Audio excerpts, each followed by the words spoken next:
Ya pemirsa, kita kembali lanjutkan Prime Time Talk, revisi Undang-Undang KPK untuk apa atau untuk siapa? Dan yang ditunggu sudah tiba. Mas Febri Diansyah, juru bicara KPK. Mas, apa kabar? Baik, alhamdulillah. Ini baiknya ini masih tetap semangat atau gimana? Kalau semangat tentu harus tetap semangat gitu. Meskipun yang lain sepertinya juga sedang bersemangat untuk melakukan banyak hal. Ya, termasuk kayaknya bersemangat untuk mempreteli KPK gitu kan. Nah, sekarang Anda melihatnya dari perspektif apa? Kami sudah mendiskusikan tadi bahwa dari semua bahan yang direvisikan itu tidak ada satu hal pun yang memperkuat KPK. Ya, kami sudah baca juga draft yang berkembang ya. KPK selama ini tidak pernah diajak membahas juga draft per draft itu. Sama sekali? 2 kali pembahasan di kampus yang sudah dilakukan, yang kami ketahui di Universitas Andalas waktu itu di awal Februari, kemudian di Universitas Nasional, dan rencananya di bulan Maret ini ada 2 kegiatan lagi di USU di Sumatera Utara. Informasi yang kita terima itu sekitar tanggal 17 Maret dan di UGM tanggal 22 Maret. Jadi badan keahlian DPR ini mau berputar dari beberapa kampus. Ada wakil KPK yang berangkat? Yang berangkat tentu saja kita mengetahui perkembangannya di sana. Tapi namun tidak diundang. KPK tidak diundang di sana untuk bisa menjadi narasumber. Dan menurut kami sebenarnya posisi KPK cukup clear. KPK tidak butuh revisi undang-undang. KPK saat ini, Undang-Undang 30 tahun 2002 itu sebenarnya sudah cukup, dan KPK kami bisa menangani sejumlah kasus besar, termasuk yang terakhir itu kan kasus IKTP yang juga melibatkan sangat banyak pihak.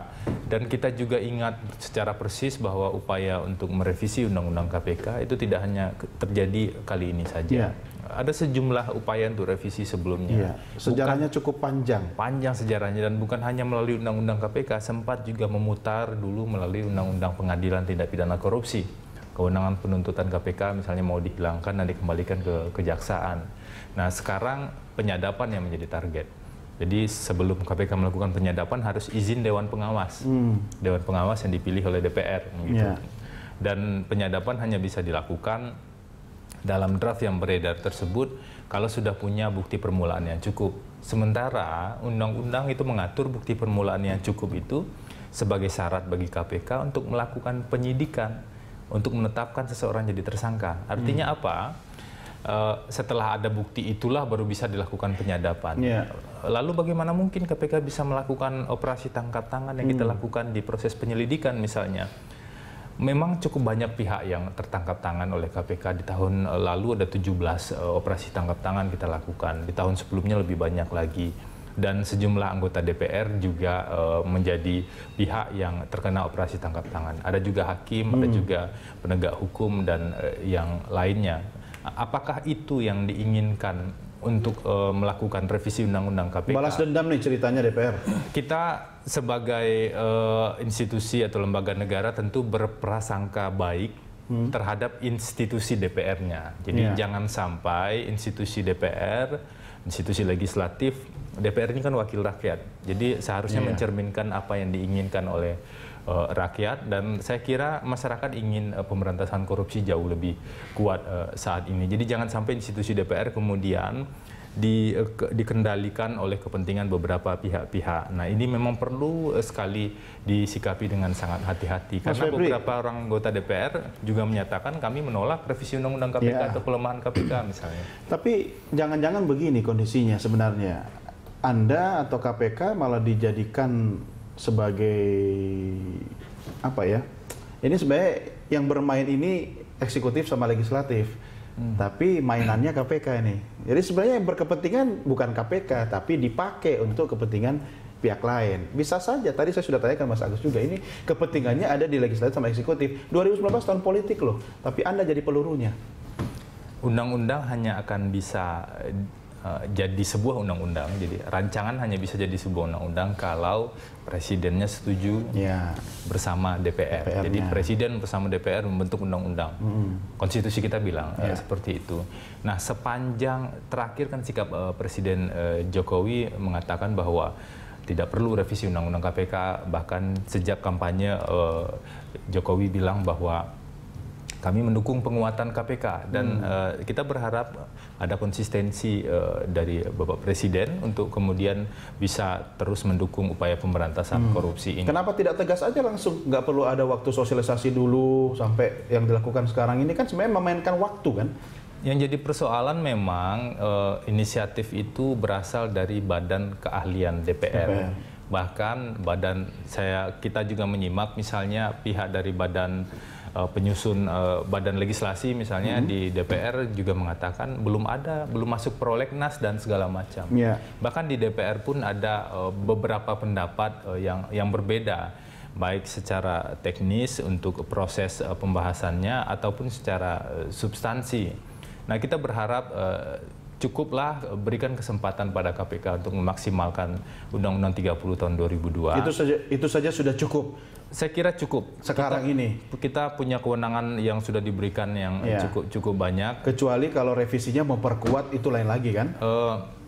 Saya tidak tahu apakah memungkinkan dalam kondisi saat ini ada revisi yang memperkuat, karena dari beberapa indikasi awal kita lihat draftnya saja seperti itu begitu. Ya, kalau draftnya tidak begitu itu urusan lain itu. Tapi Presiden pernah nggak ngajak bicara pimpinan KPK dalam hal terkait dengan upaya revisi Undang-Undang KPK ini? Saya kira Presiden juga pernah menyampaikan ya bahwa revisi Undang-Undang KPK tidak dibutuhkan segala macam setelah sejumlah guru besar bicara pada beberapa waktu yang lalu.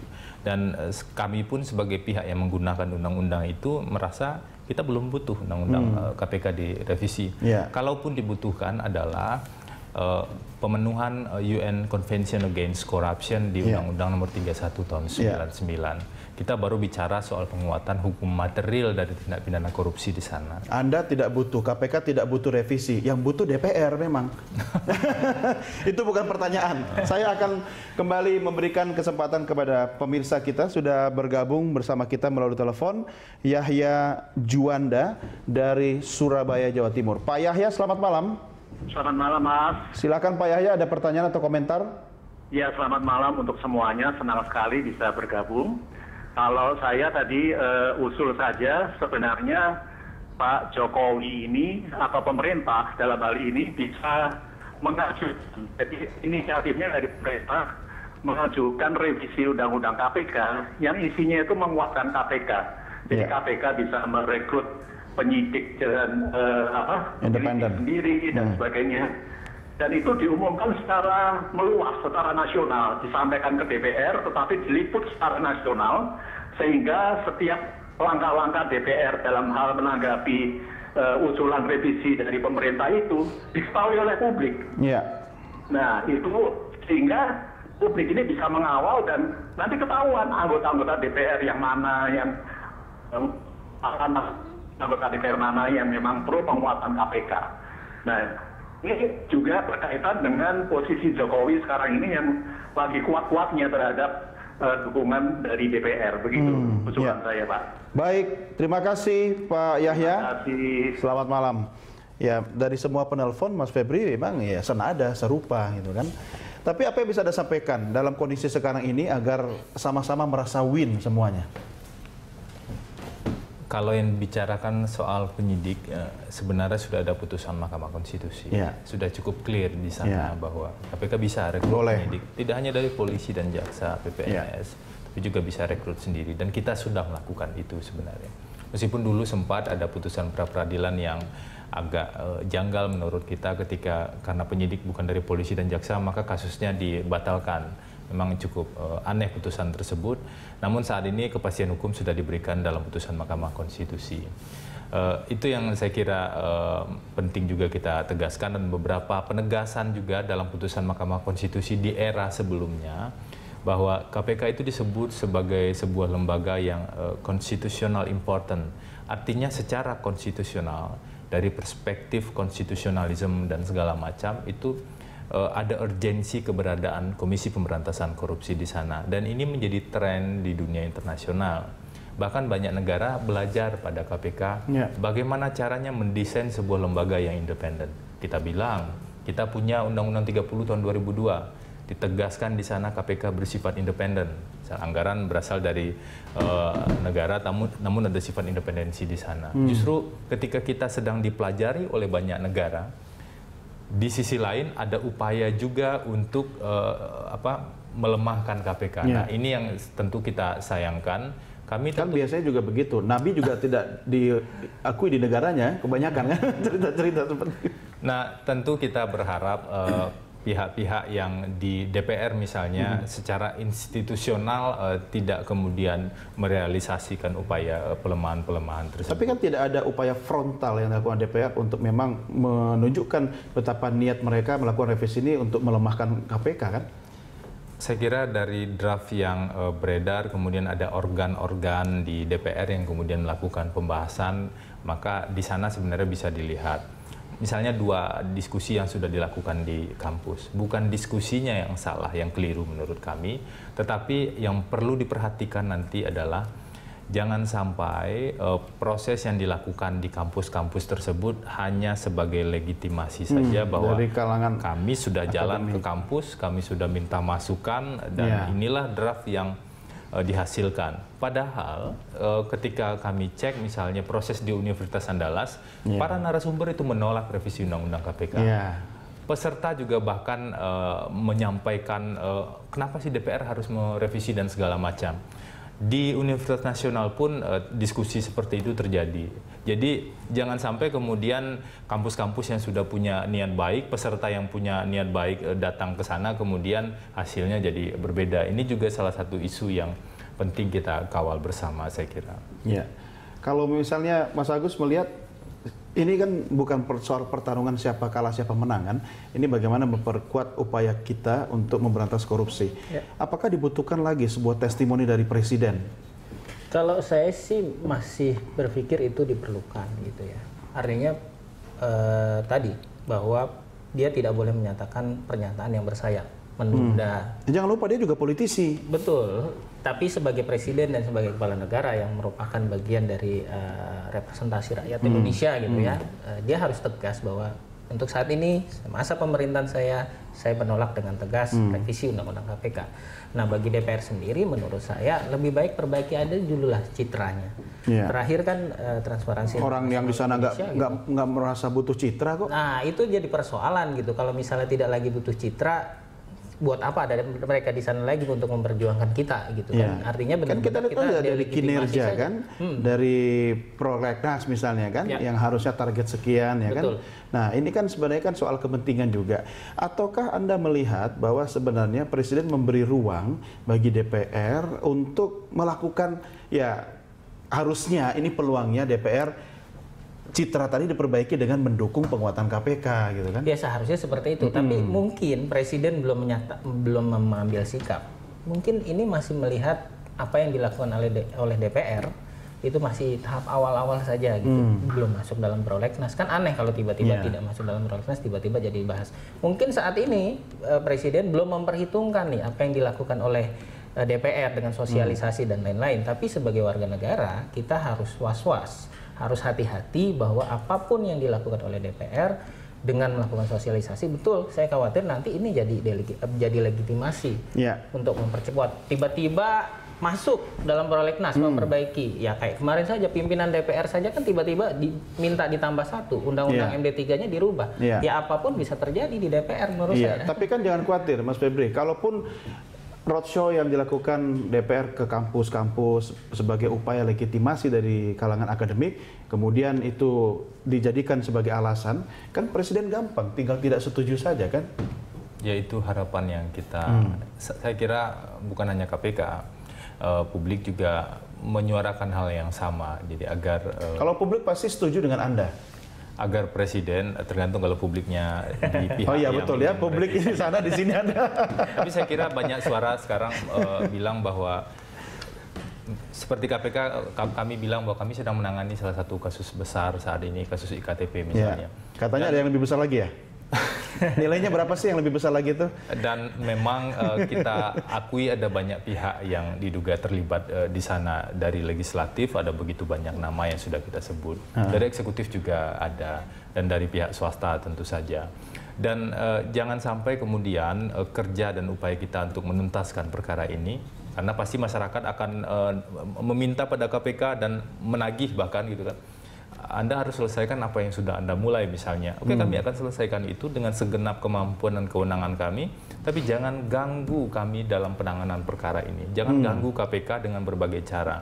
Kalau KPK sedang berjalan kemudian revisi dilakukan dan kewenangan itu dipangkas, saya tidak bisa bayangkan apakah bukan hanya satu perkara ini, tapi juga perkara-perkara lain. Karena memang anggota DPR RI, DPRD ataupun DPD sudah masuk satu orang, itu cukup banyak, ratusan jumlahnya yang pernah ditangani. Apalagi yang kasus KPK. Berikutnya ini kabarnya lebih banyak lagi, begitu ya? Nanti kami akan sampaikan begitu informasinya sudah lengkap soal itu. Agak susah memang. Ingat nggak dulu Menteri Sekretaris Negara zaman Pak Harto? Pak Murdiono kan, nah, memang butuh kehati-hatian kan. Nah, memang juru bicara harus begitu. Tapi Mas Febri, kasus yang lebih besar ini apakah bisa jadi indikator bahwa sebenarnya ada tarik-menarik kepentingan sehingga seperti gajah berantem yang korban hewan-hewan kecilnya di bawah ini? KPK sederhana sebenarnya. Ketika KPK melakukan penegakan hukum, salah satu kewenangan penindakan yang diberikan oleh undang-undang, maka kita akan berjalan di rel itu saja. Ketemu bukti yang cukup, setelah informasinya kita kembangkan segala macam, kita lakukan penyidikan. Ya, kacamata kuda aja lah pokoknya ya. Sepanjang bukti-bukti yang ada itu cukup, meskipun tentu saja ketika KPK bekerja, respon dari pihak-pihak yang terkait belum tentu seperti itu. Tapi itulah tugas kita memang untuk terus berada pada koridor hukum ini. Apakah kasus itu lebih besar nantinya dari aspek misalnya disebutkan kerugian keuangan negara, atau dari aspek yang lain, atau dari aspek kepentingan publiknya lebih luas, gitu kan? Itu tentu saja tetap kita akan proses sesuai dengan koridor hukum. Mas, kalau upaya, terakhir pertanyaan saya, kalau upaya DPR untuk merevisi Undang-Undang KPK ternyata mentok, Anda nggak takut atau khawatir akan ada sinetron kriminalisasi pimpinan KPK seperti serial sebelumnya? Sebelumnya memang beberapa upaya pelemahan. Pelemahan itu kan tidak hanya melalui revisi, tapi juga melalui cara-cara yang lain. Saat ini tentu kami akan bilang kami percaya dengan kredibilitas dan profesionalitas aparat penegak hukum, apakah kepolisian dan kejaksaan, karena beberapa waktu belakangan kita juga koordinasi bersama, mulai dari pelatihan, kita juga saling bantu untuk penanganan kasus korupsi dengan kepolisian dan kejaksaan? dengan kejaksaan juga. Bahkan untuk kasus yang ditangani kejaksaan kemudian kita bantu sampai pada proses hukum berikutnya. Ada yang terhambat kemudian kita ambil dan kita tangani. Nah, sepanjang ini berjalan dengan baik, saya cukup berharap bahwa kita bisa sinergi polisi, jaksa dan KPK untuk melakukan pemberantasan korupsi dengan porsi masing-masing. Ya, Pak Jokowi, kita tunggu pernyataan tegas Presiden Republik Indonesia. Mas Agus, terima kasih. Terima kasih. Mas Febri, terima kasih.